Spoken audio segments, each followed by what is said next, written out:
Hello everyone! For today's video, we're going to unbox a Huawei MatPad. It's a paper matte edition. Ang sukat niya is 11.5 ng screen. So there you go. Ayan, check natin. Bumili kami nito kasi kailangan to ng anak ko for school.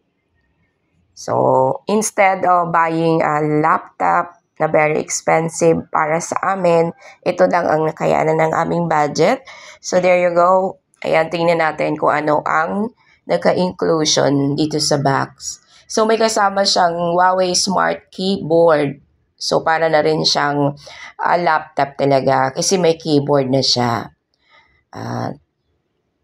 Ayan, napaka-convenient ito para sa isang estudyante na kagaya ng anak ko.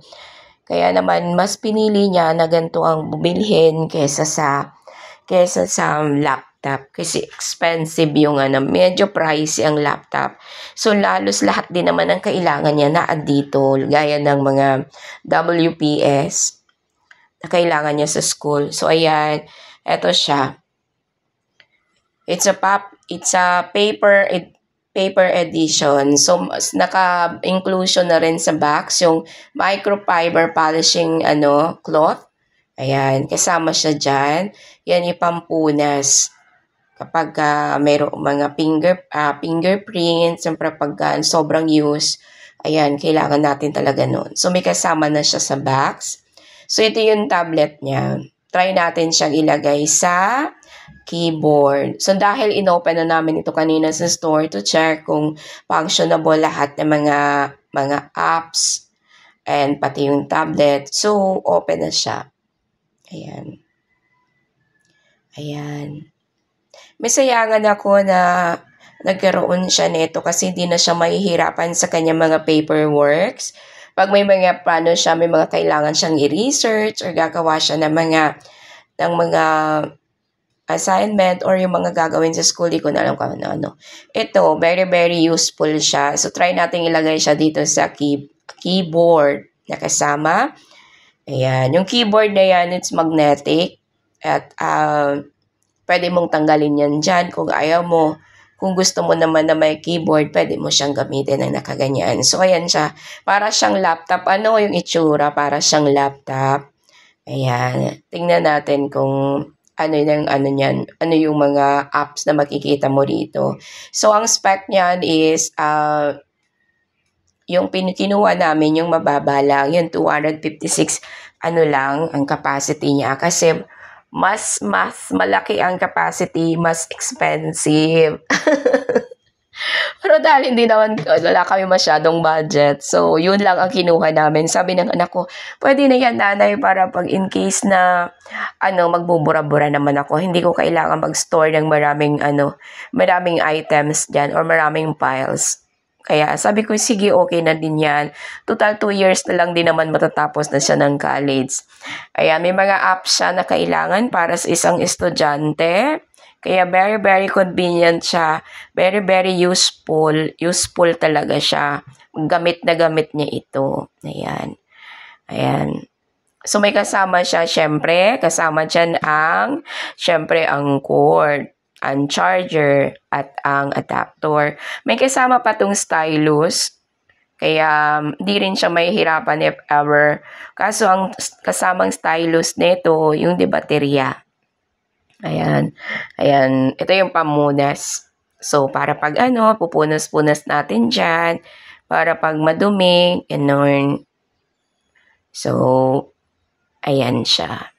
Ito yung mga apps na mayroon na siya. May mga naka-installed na siya na apps. Kaya happy naman yung baby ko, yung dalaga ko, na mayroon siya neto. Sabi niya, thank you, nanay.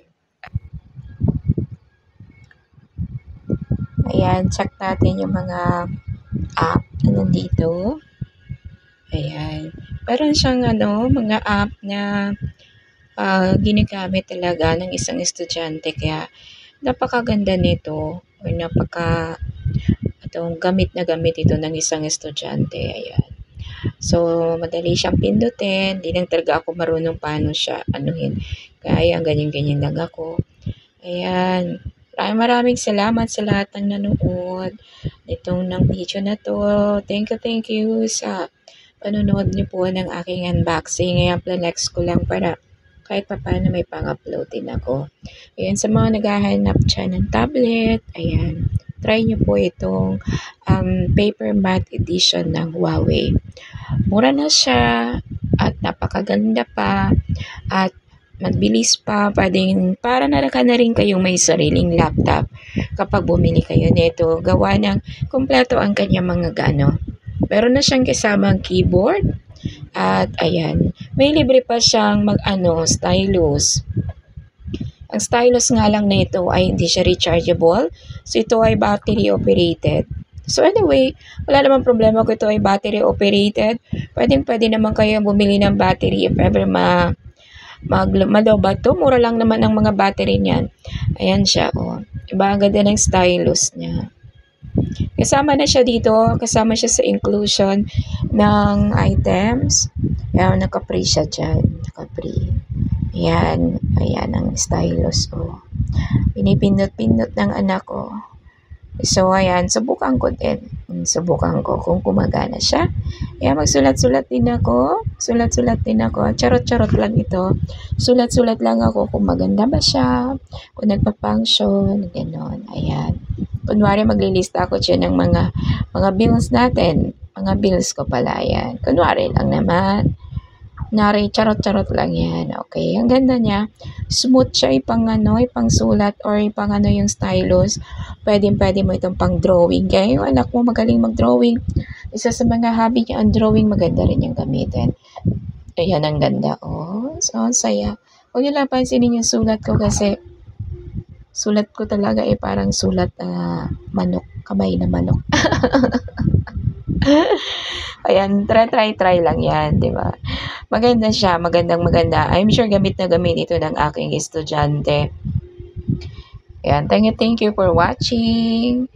Sana hindi kayo magsawang manood sa mga video ko dito. Thank you, bye-bye, and God bless. Ayan, see you ulit sa susunod kong unboxing. Sana mayroon pa ako ba-unbox. Ayan, thank you ulit, bye-bye. Ayan, sige pa rin kwenta-kwenta. Kahit wala naman talagang kinikwenta. Charot. Kwenta-kwenta lang kahit walang makukwenta. Ayan. Puro X. X. Bye-bye!